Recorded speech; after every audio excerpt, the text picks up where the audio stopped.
예, 목요일 묵상의 시간입니다. 내가 마음 문을 닫고 있기에 하나님의 도우심을 보지 못하는 것이다. 내가 마음 문을 닫고 있기에 하나님의 도우심을 보지 못하는 것이다. 이런 제목으로 또 오늘 묵상 함께 나누겠습니다. 어제 하나님께서 학개의 선지자를 통해 이 백성들이 주의 성전을 지을 때가 되지 않았다고 하시는 것에 대해서 말씀하시는 것을 통해서 우리가 우리의 삶을 되돌아보고 우리 또한 그런 사고에 젖어서 하나님의 때가 지금 우리에게 임했는데도 자꾸 핑계와 변명의 삶을 살고 있지는 않은가 생각해 보았습니다. 자, 계속해서 3절을 보면 이렇게 말씀하죠. 학개 예언자가 주의 말씀을 받아 전한다. 성전이 이렇게 무너져 있는데 지금 너희만 잘 꾸민 집에 살고 있을 때란 말이냐. 나 만군의 주가 말한다. 너희는 살아온 지난 날을 곰곰이 돌이켜봐라.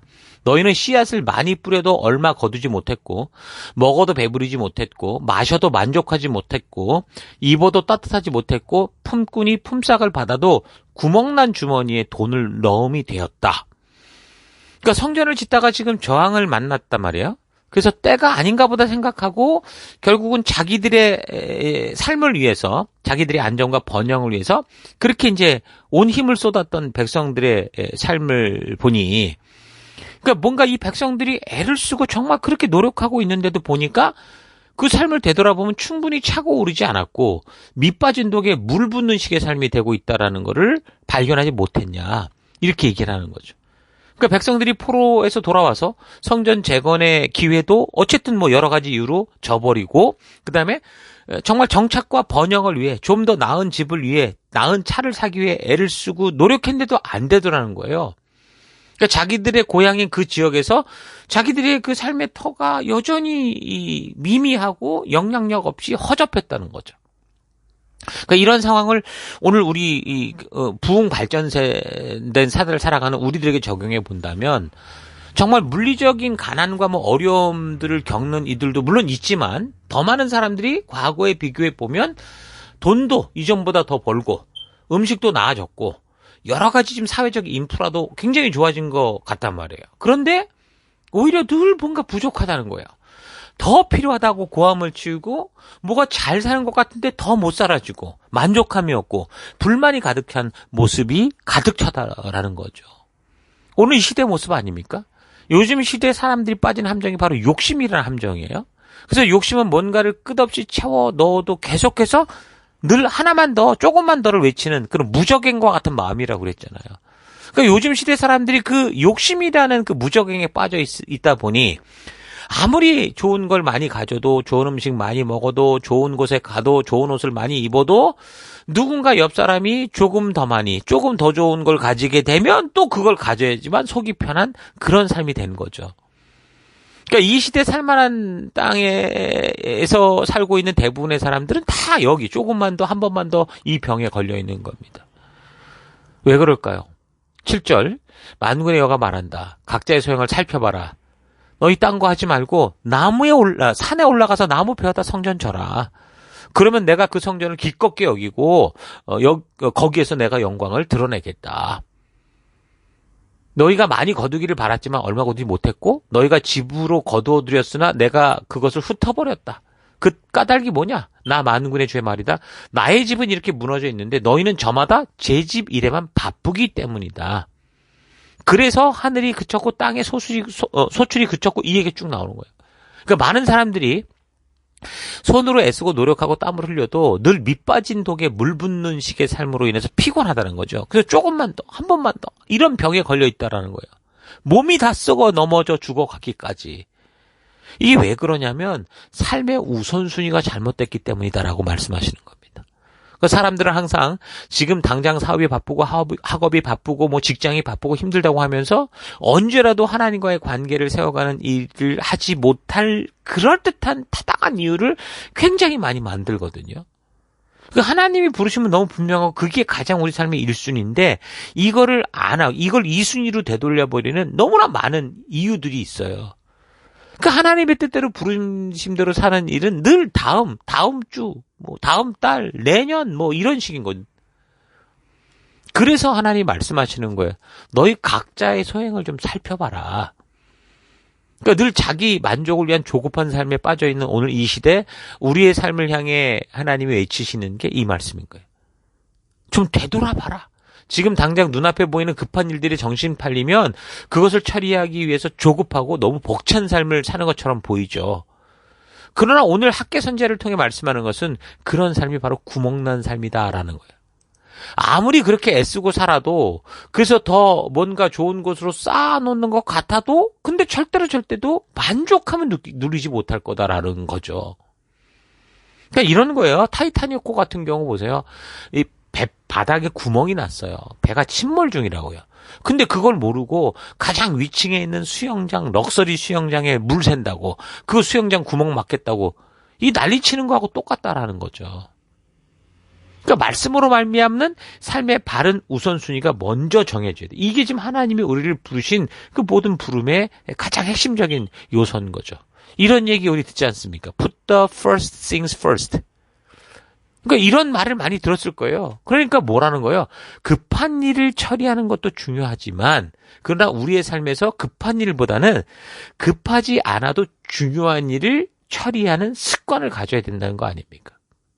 그러기 위해서 먼저 자신의 삶을 점검을 해야 되고 그래서 급하지만 뭐 중요하지 않은 일, 급하고 중요한 일, 또 급하지 않고 중요하지도 않은 일, 또 급하지는 않지만 중요한 일 이런 것들을 잘 분별해낼 수 있어야 돼요. 그래서 당연히 당장의 삶은 급하고 중요한 일을 막 처리해야 되느라고 정신없이 바쁠 겁니다. 그래서 그런 일을 잘 처리해 나가다 보면 자기 나름대로 굉장히 뿌듯해하는 거예요. 근데요 사실 그런 삶의 습관은요 언젠가 큰 문제가 터질 때 속수무책이 되고 맙니다. 그러니까 건강한 삶으로 근본적인 조정을 하기 위해서 우리는요 반드시 뭘 해야 돼요? 오늘 하루하루마다 지금 급하지 않지만 중요한 일들이 무언가를 분별해내고 그것을 하루하루 가장 우선순위, 삶의 우선순위로 넣고 실천해가는 그런 습관을 가져야 돼요. 삶의 그릇 안에 그렇게 우선순위를 이렇게 만들지 않고 당장 급하고 중요한 일들만 먼저 하려고 막 그런 것만 갖다 집어넣어버리면 뭐가 처음엔 잘 돌아가는 것 같고 나름대로 뭘 일을 잘 성취해가는 것 같지만 그런데 나중에는 정말 중요한 것을 하지 못하는 그런 삶이 되고 마는 거죠. 예를 들어서 자녀와의 관계도 그렇고 아내와의 관계 같은 것도 그렇잖아요. 아버지들이 그 돈 번다는 것 때문에 물론 중요하죠. 근데 급한 일이라는 것 때문에 그렇게 열심히 급하고 중요한 일만 쫓아가다가 그것도 가족을 위해서. 근데 정작 아이들이 크고 세월이 흐르면 아이들은 아버지를 아버지로 취급도 안 하는 거예요. 그러니까 당장 급하지 않지만 정말 중요한 일을 항상 무시하고 급한 일에만 집중해 살다 오다 보니 진짜 나중에는 중요한 거를 다 잃어버리는 그런 결과가 되고 만다는 거죠. 여러분 마찬가지로 우리 성도들의 삶에 있어서 이거 굉장히 중요한 겁니다. 하나님과의 관계도 똑같거든요. 우리가 하나님의 말씀이 생명이다라고 말하면서도 늘 우선순위에서는 뒤로 미뤄요. 그러니까 주일날 설교 때 잠깐 듣는 거 외에는 전혀 말씀을 보지도 않고 읽지도 않고 또 읽어도 잘못되게 읽거나 이렇게 하다가 보면 어떻게 돼요? 결국은 하나님과의 관계가 깨지게 돼 있어요. 그러니까 하나님은 우리에게 분명한 뜻을 말씀하셨고 이유를 말씀하셨는데 그 충분히 묵상 없이 살다 보니 세상이 좋아졌고 그러다 보니 하나님이 말씀하시는 게 짜증이 나는 거죠. 부모님이 말씀하시는 게 틀린 말이 아닌데 자꾸 짜증이 나는 이유는 바로 그거예요. 내가 하고 싶은 걸 하고 싶은데 부모는 그걸 아니라고 말을 하니까. 그러다 보니 자꾸 관계가 멀어지고 깨지고 이제 뭐 마치 그냥 항상 싸움 상태가 되는 거죠. 항상 미루다가 그러다가 이제 정작 해야 될 때가 오면 짜증이 막 나는 거예요. 왜 그래요? 이미 삶의 우선순위가 이 뒤죽박죽 됐기 때문에 그런 겁니다. 자, 그러니까 유대 백성들이 성전을 짓고도 허접한 인생을 그렇게 살 수밖에 없었던 거는 저들이 포로에서 되돌아온 후에 하나님의 관심이 뭐 없어서 또는 하나님께서 말씀하신 축복의 법칙이 다 이제 끝났기 때문에 이게 아니에요. 하나님은 여전했고 변함없이 저들과 함께했고 그들을 생명의 길로 이끄셨어요. 오히려 더 회복되는 자녀들을 기대하고 소망하셨어요. 그렇지만 결국 이들이 더 뒤처지는 인생이 된 건 뭡니까? 저들이 부름받은 그 부르심의 삶이 1순위가 되지 않는 이 삶의 우선순위가 다 깨졌기 때문인 거죠. 우리가 이 땅에 태어날 수 있었던 그 이유, 우리가 이 땅에서 무슨 삶을 어떤 방법으로 살든지 결국 그 모든 것을 하는 이유, 하나님이 나를 이곳에 바르게 하나님 나를 이곳에 부르셨던 그 분명한 부르심에 서지 못하는 이런 삶들이 결국 뭐라는 거예요? 우리를 피곤하게 하고 곤하게 만든다라는 거죠. 그래서 이런 이 하루의 삶 속에 우리가 큐티가 중요하다고 그래서 누구나 말하는 게 그런 거예요. 그게 바로 급하지 않지만 중요한 일을 하는 거죠. 근데 큐티를 하는 방법에 있어서 내가 성경 한 구절 읽었어? 기도 조금 했어. 이게 아니라고 그랬잖아요. 처음에 눈을 떠면서 하나님의 말씀의 흐름, 역사의 흐름을 잘 염두에 두고 늘 그거를 묵상하며 하루 종일 묵상하며 또 기회가 될 때마다 뭔가 궁금한 걸 찾아가고 이렇게 살아가는 걸 말하는 거예요. 그러다 보면 어느 순간 분명한 말씀의 가치관이 사로잡히게 되고 바르게 서게 되고 그러다 보면 우리의 삶이 온전한 질서가 잡힌다는 거죠. 자, 그걸 지금 지적하고 있는 겁니다. 그래서 12절 스알델의 아들 스룹바벨과 여호사닥의 아들 여호수아 대제사장과 남아있는 모든 백성이 주 그들의 하나님이 하신 말씀과 주 하나님이 보내신 학개 예언자가 한 말을 따랐다. 백성은 주를 두려워하였다. 굉장히 중요한 말이죠. 이미 공사 중단이 15년 동안이나 이렇게 되고 있었을 텐데 그동안은 뭘 했다는 거야? 핑계와 변명으로 살아왔다라는 거죠. 그런데 이제 선지자의 말을 통해 하나님의 마음을 받아들이니까 믿게 되니까 선지자를 통해 하는 하나님의 마음이 보이더라는 거예요. 뭐가 이들의 마음을 열게 했을까요? 아마 현실일 거예요. 15년 동안 저들이 살아가는 동안 하나님께서 기다려주시고 기다리신 그 은혜일 거예요. 그동안 이 백성들이 자기들이 애쓰고 노력하며 살아가는 일들이 보니까 뭔가 정말 밑반죽에 물 붓는 것 같은 그 현장을, 그 현실을 뼈저리게 느낀 거죠. 그러면서 뭐가 온전한 삶인가를 고민했을 겁니다. 그러니까 삶의 불순종과 방황의 시간은 영원하신 하나님이 아니라 유한한 시간을 살아가는 인간에게는 뭐예요? 손해가 되는 거예요. 정말 이 시간 아껴서 우리가 살아가야 되는데 그 시간 낭비하는 거 되는 거라고요. 그 불순종이 바로 그런 안타까운 시간들이라고요. 후회한다는 건 뭡니까? 이미 손해를 받고 되돌릴 수 없는 상태가 됐다라는 거잖아요. 그러니까 지금 백성들이 바로 그런 시기였던 거죠. 그때 이제 학개 선지자의 음성을 듣게 된 거고 그래서 그 말씀을 통해 자신들의 진정한 현실을 드디어 보게 된 겁니다. 그래서 학개 선지자를 통해서 말하는 걸 마음으로 받아들이더라는 거죠. 아마도 학개 선지자만이 아니라 일부 작은 음성이라도 하나님께서 때가 되어 하신 그 성전 공사에 대한 소명의 삶을 살아야 된다고 분명히 말했을 거예요. 누군가는 그래도 기억하는 남은 자들이 있었을 거니까. 근데 처음 저들이 정착하기 시작할 때는 자기들의 생각으로 가득 찼고 그래서 어쩌면 주변의 상황의 어려움보다 자기들이 사실 먼저 하고 싶은 것을 하기 위한 그런 마음이 가득 찼었을 거예요. 그러다 보니 그 어려운 그 사명의 길에 어려운 상황이 만나니까 싹 돌아서서 자기를 위해 살았잖아요. 근데 그렇게 15년의 세월이 흘렀는데 뭐 10년이면 강산도 변한다는 말이 있는데 저들의 삶은 전혀 변화가 없는 이런 현실을 정확하게 깨달으며 고민을 했었겠죠. 그런 가운데 학개의 선지자의 음성을 듣게 되고 진정한 현실의 이유를 깨닫게 된 겁니다. 그래서 뭐라고 말하냐면 그들은 주께서 그 예언자를 자기들에게 보내신 것을 깨달았고 하나님이 살아서 우리를 깨닫게 하시는가를 알았고 또 자기들이 진심으로 주님을 섬기지 못한 것을 알고 깜짝 놀랐다. 그러니까 그럼에도 불구하고 저들은 사실 보면 계속 막강한 주변의 세력들과 페르시아의 건축 중지 명령으로 인해 계속 두려워했던 것 같아요. 이렇게 깨달았는데도.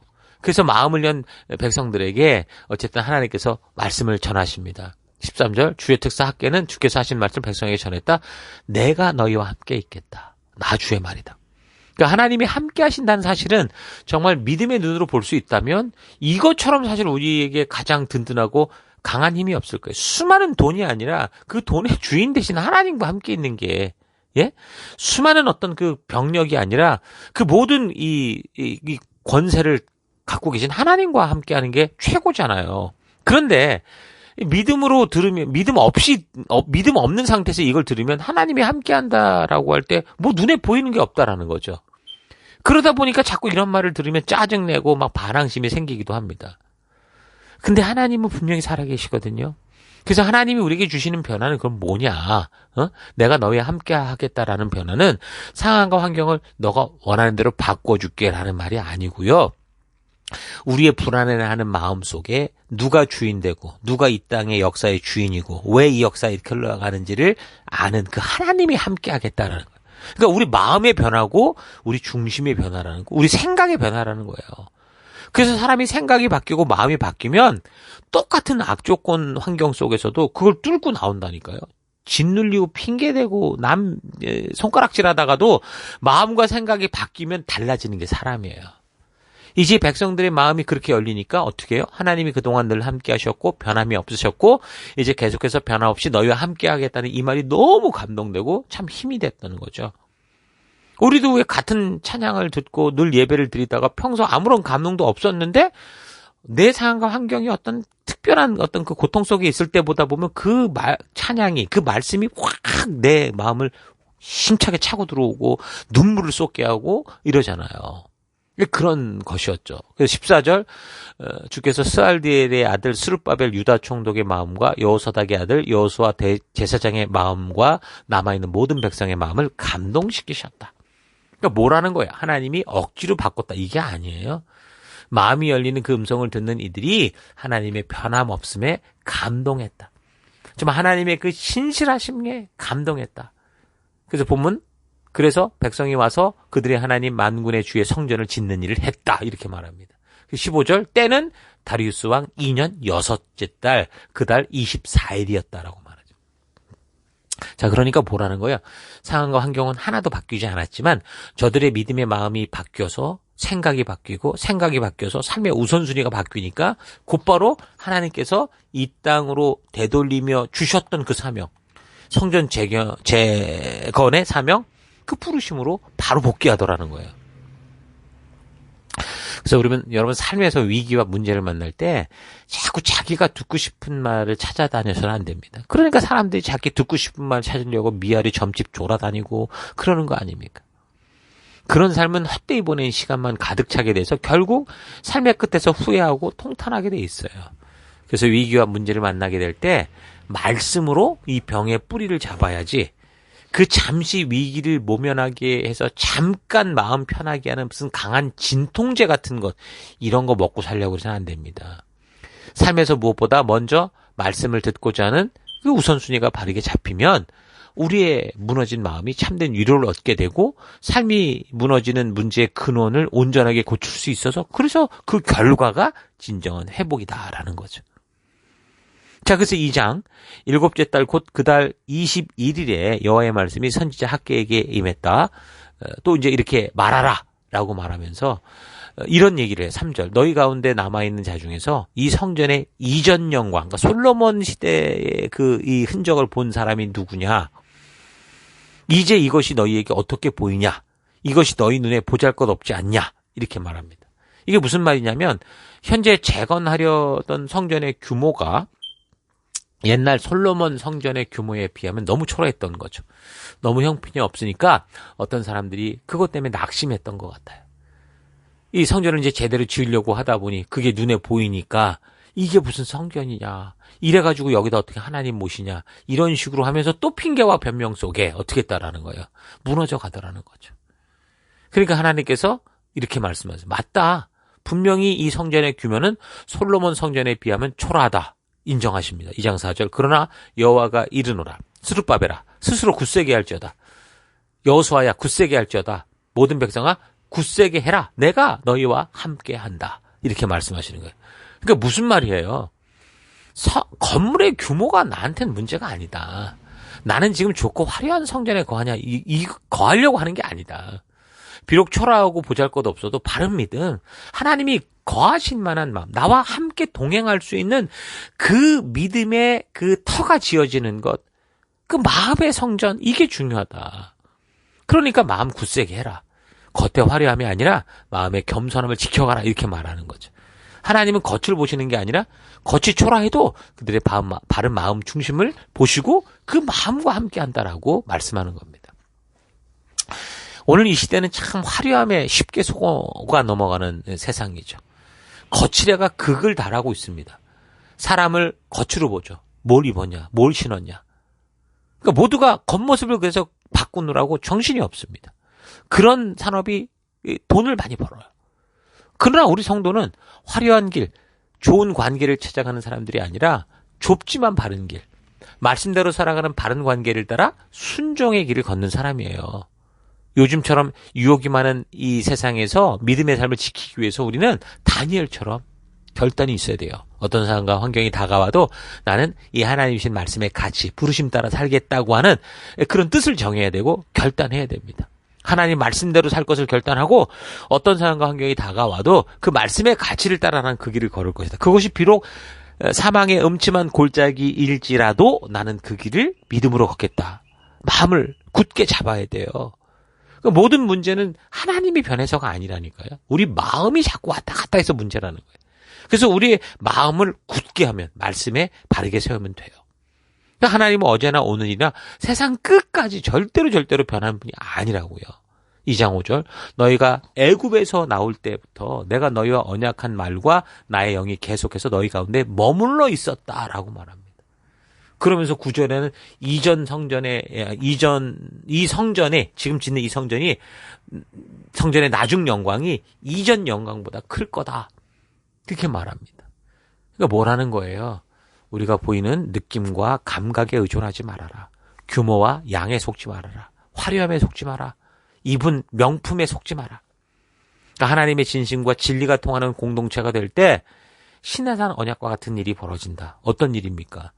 너희 5명이 100명을 쫓아내고 100명이 10,000명을 쫓아내고 너희 앞에 그 적들이 칼에 엎드려질 거고 그래서 내가 너희를 돌보아서 너희를 번성케 하고 창대케 할 거고 내가 함께한 내 언약을 내가 지켜갈 거야. 이 일들이 벌어진다라는 거죠. 겉에 속지 마라. 나의 말씀, 내가 전한 내 말을 믿어라고 하는 겁니다. 그래서 많은 숫자가 강한 게 아니고요. 하나님의 뜻을 아는 적은 숫자가 훨씬 더 강한 거예요. 하나님 한 사람으로도 모든 걸 할 수 있다고요. 자, 이 사실 잊지 마시고 여러분 각자가 선 어느 곳에서든 믿음으로 담대히 용기 있게 그 골리앗 앞에 선 다윗처럼 홍해 앞에 선 모세처럼 그렇게 믿음의 길을 걷는 우리가 되기를 바랍니다. 자, 오늘 하루 나의 삶의 우선순위가 바르게 잡혀 있는지를 좀 되돌아봤으면 좋겠습니다. 중요하고 급한 일을 처리하느라고 정신없는 삶을 살고 있다는 것을 부인할 수 없겠지만 그러나 그런 삶이 아니라 평생 계속되면서 바쁘게 살다가 우리가 정작 이곳에 있어야 되는 사명은 항상 뒤로 미루어 두고 전혀 하지 않는 삶이 되고 있지 않은지 이걸 되돌아봐야 되는 겁니다. 중요하고 급한 일 처리에 일평생을 보내지 않기 위해서 우리는 중요하지만 급하지 않은 그러나 우리 인생을 복되게 하는 이 일들, 하나님과의 관계를 세워가는 이 일들을 반드시 하루하루 빠짐없이 조금씩 계속 심어가야 되는 그런 준비하는 인생이 되어야 됩니다.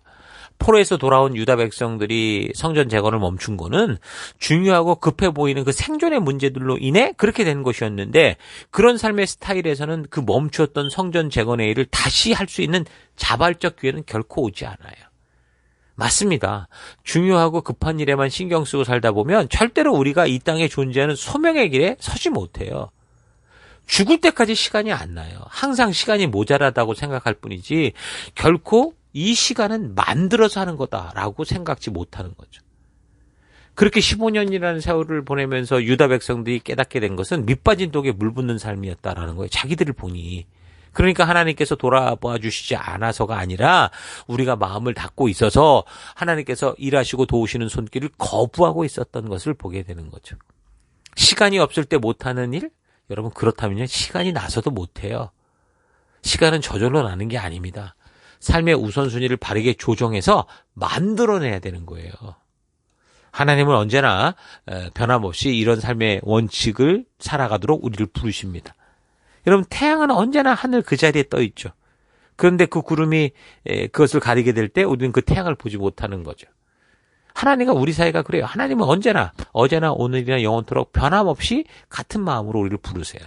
그러니까 태양이 없다고 탓하지 말고 구름을 제거하고자 하는 그런 삶을 살아가야 되는 겁니다. 참 감사한 것은 비록 우리가 마음의 문을 닫아 구름이 잔뜩 끼어 있는 삶을 살아가도 우리는 여전히 하나님의 빛의 혜택을 받으며 살아가고 있는 존재라는 거예요.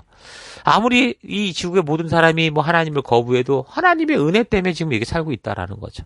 자, 이런 사실 잊지 마시고 오늘 하루의 삶에서 하나님의 뜻대로 살아가는 것에 대해서 핑계와 변명을 만들지 말고 마음을 열어 순종의 기회, 순종의 시간, 이 모든 불가능해 보이는 곳에서 하나님이 이루실 그 홍해의 길을 여는 그런 하루가 될 수 있기를 주의 이름으로 축원합니다. 오늘 하루도 힘내십시오.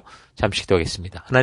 하나님께서는 돕지 않으시는 게 아니라 나의 욕심으로 나의 길을 걸었기에 늘 밑빠진 독에 물 붓는 인생을 살아가면서 하나님 탓하고 상황과 환경 탓하고 옆 사람을 탓하며 살아왔던 것 회개합니다. 하루하루 늘 급하고 중요한 일에 쫓겨 사는 것이 건강한 삶이 아니고 날마다 급하지 않지만 중요한 일들에 시간을 투자하고 집중함으로 점차 쫓기는 인생이 아니라 주도하는 인생이 된다는 거 잊지 않고 날마다의 삶에서 급하지는 않아도 삶의 가장 중요한 것들을 늘 이루어가는 삶 되기 원합니다. 태양이 보이지 않아도 그 빛으로 우리가 살아가는 것처럼 하나님의 은혜와 사랑으로 죄 많은 우리가 살아가고 있다는 거 기억하고 속히 주님의 뜻 안으로 돌아와 이 땅에서 우리에게 주신 귀한 사명의 길을 걸어가는 우리가 되기를 원합니다. 내가 마음을 닫아서 문제지 하나님은 변치 않다라는 이 사실 잊지 않고 오늘도 하나님께 우리의 마음을 활짝 여는 그런 한 걸음 한 걸음 되기를 결단하고 감사드리며 예수님 이름으로 기도했습니다. 아멘.